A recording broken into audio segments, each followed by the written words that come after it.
কিছু সময় একটা মানুষ যথেষ্ট আপনার জীবনটা শেষ করে দেওয়ার জন্য। আপনি কার সাথে রিলেশনে রয়েছেন, কাকে আপনি বিয়ে করতে যাচ্ছেন, অবশ্যই তার সম্পর্কে জানুন, শুনুন।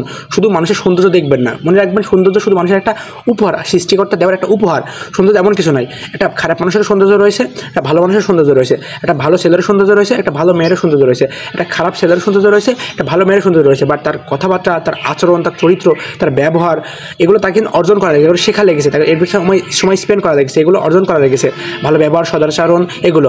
কিন্তু একটা মানে সৌন্দর্য, মানে সে মায়ের পেট থেকে বের হয়ে সে এমন সুন্দর, তার চরিত্র বা কথাবার্তা এগুলো কোনো কিছু ভালো নয়। ধরুন এই মানুষটার কিছু ভালো নয়, বাট সে অনেক সুন্দর, সে ছেলে হোক বা মেয়ে হোক। সে কারো সৌন্দর্য প্রভাব দেখবে না, মানে কারো সৌন্দর্যকে পাগল হয়ে যাবেন না। কারণ সৌন্দর্য মানে দেখবেন যে সৌন্দর্য কিছু নেই, এটা জাস্ট সৃষ্টিকর্তার দেওয়া একটা উপহার। কেউ সৌন্দর্য নিয়ে অহংকার করবেন না, কারণ এটা একটা উপহার। এটা এমন কিছু না যে আপনি আপনার আগের জন্মে অনেক মানে কিছু করেছিলেন বা এটা আপনার ক্রেডিট হিসাবে আপনি এটা পেয়েছেন, যে আপনি আগের জন্য খুব ভালো কিছু করেছেন বলে সৃষ্টিকর্তা আপনাকে সুন্দর বানিয়েছে, এমন কোনো কিছু নয়। এটা একটা উপহার আপনি পেয়েছেন। আপনি আপনার মতো সুন্দর, আমি আমার মতো সুন্দর, ওই মানুষগুলো তাদের মতো সুন্দর। এটা জাস্ট একটা উপহার আপনি পেয়েছেন। এটা কেমনভাবে ধরা যাবে না যে আমি আগের জন্মে বা আগে অনেক ভালো কিছু করেছিলাম তাই আমাকে আমি এটা পেয়েছি, এটা আমার কারণে আমি পেয়েছি, না, এমন কোনো কিছু নয়। এটা জাস্ট সৃষ্টিকর্তার দ্বারা একটা উপহার আপনি পেয়েছেন।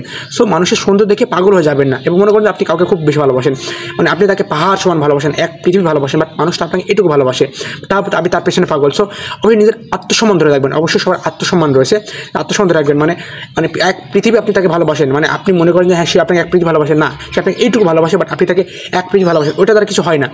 আপনি এমন কিছু মানুষের পাশে সরতে পারেন যে আপনাকে এক পৃথিবী ভালোবাসে, আপনি তাকে এটুকু ভালোবাসে, সে আপনাকে এক পৃথিবী ভালোবাসে। ওই মানুষের পিছিয়ে সরার দরকার নেই যাকে আপনি এতটা ভালোবাসেন বা সে আপনাকে এটুকু ভালোবাসে। তাকে ছাড়া আপনার যাই না, বাট সে মানুষটা আপনার ছাড়া চলে যায়, এই টাকার কোনো ভ্যালু নেই। আপনি কাকে কত ভালোবাসে এটা হচ্ছে ম্যাটার করে আপনাকে কত ভালোবাসে।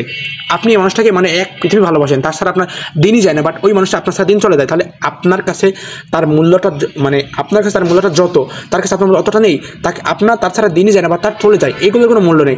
আপনার তার কাছে যাওয়া উচিত যাই আপনাকে কতটা ভালোবাসে, আপনি এতটা ভালোবাসেন, ওটা কোনো মূল্য নেই। আপনি এক পৃথিবী ভালোবাসেন, এবং মূল্য নেই। সো কারো সৌন্দর্য দেখে মানে পাগল হয়ে যাবেন, এটা জাস্ট একটা উপহার। তার আচরণ, তার ব্যবহার বা তার কথাবার্তা, এগুলোর সাথে সত্যবাদিতা, তার কতটা অনেস্ট, এগুলো দেখবেন। কারণ সৌন্দর্য একটা উপহার। একটা ভালো মানুষেরও তার সৌন্দর্য রয়েছে, খারাপ মানুষের সৌন্দর্য রয়েছে, বাট তার আচরণ, কথাবার্তা, ব্যবহার, এই অনেস্টি, এগুলো তার অর্জন করা লেগেছে। এগুলো আমার কথাটা আমি এগুলো বোঝানোর চেষ্টা করছি। কারণ সৌন্দর্য দেখে একবার পাগল হয়ে যাবেন না। কারণ একজনের সাথে রিলেশনে আপনি যাচ্ছেন, আপনি কাউকে বিয়ে করতে যাচ্ছেন, এটা হতে পারে আপনার জীবনের সবচেয়ে মানে কঠিন সিদ্ধান্ত, সবচেয়ে বড় একটা সিদ্ধান্ত।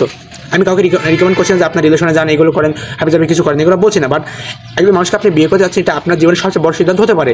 এখানে আপনার সেভাবে সিদ্ধান্ত নেওয়া উচিত। অবশ্যই ভাগ্যের উপর আমাদের কারো কন্ট্রোল নেই। আমরা শুধু একটু দেখতে পারি, রিসার্চ করতে পারি, তার সঙ্গে জানতে পারি, এইগুলো। তাছাড়া ভাগ্যের উপর আমাদের কোনো কন্ট্রোল নেই। এটা হতে পারে আপনার জীবনের সবচেয়ে কঠিন, সবচেয়ে বড় সিদ্ধান্ত। অবশ্যই সেইভাবে সিদ্ধান্তটা নেবেন, এবং দেখার পরে তোমাদের ভিডিওতে তারা